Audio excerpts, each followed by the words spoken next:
무속신앙은 세계 어디에서나 존재하지만 우리나라의 무당이라는 직업은 전 세계적으로도 희귀하고 독특한 직업입니다. 무당은 자신에게 온 존재에 대한 신내림을 받아서 해당 신을 섬기며 그 신기로 사람들의 점을 쳐주거나 애군을 풀기 위해 굿을 해주는데, 간혹 굿판에서 자신이 모시는 신의 영역을 보여주기 위하여 날이 선 칼날 위에 올라서서 춤을 추는 등의 행위를 볼 수 있습니다. 이 행위를 흔히 작두탄다고 하는데, 날카로운 칼날 위에 사람이 서 있는 것이 어떻게 가능한 것일까요? 작두는 보통 한약방에서 흔히 볼 수 있는 물건인데, 가위 같은 것으로 쉽게 자를 수 없는 약재 등을 자르기 위한 도구입니다.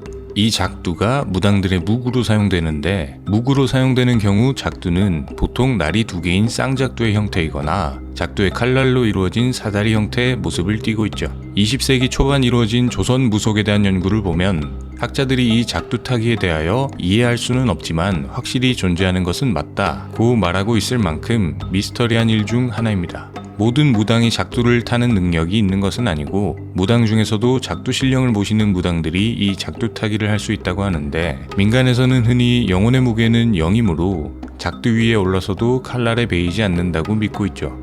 하지만 무당들이 작두 위에 올라서서도 베이지 않는 이유를 상세히 분석해보면 이유가 조금 달라집니다. 작두에 올라서기 전 작두에 날이 서 있다는 것을 증명하기 위하여 과일 같은 것을 척척 토막내는 것을 보여주는데, 사실 이런 정도의 절삭은 날이 굉장히 무딘 칼날에서도 가능한 것이죠. 보통 무당이 작두에 올라설 때는 발바닥을 칼날의 방향과 일치되도록 세로로 올라섭니다. 이 때문에 무당의 체중이 칼날에 고루 분산되죠. 반면에 칼날에 가로로 선다면 압력이 한 군데에 집중되어 큰 부상을 입을 수 있습니다.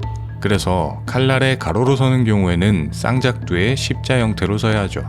요리를 할 때 칼날이나 가위날이 묻어졌는지 확인하기 위하여 날을 손으로 만져보신 적이 있으실 텐데요. 그래도 우리 손은 베이지 않습니다.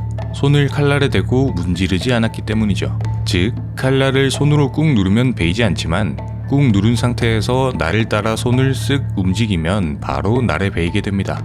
같은 원리로 무당들이 작두 위에 올라서서 춤을 추는 경우에도 발바닥은 전혀 움직이지 않죠. 작두를 타는 굿판에서 실제로 사고가 발생하여 무당이 다치는 경우도 존재하는데, 이처럼 작두를 타는 것은 현실적으로 매우 위험한 행동임에도 불구하고 태연히 작두 위에 올라서는 무당들을 보면 과학적 분석이고 뭐고 대단하다고 생각이 들 뿐이죠.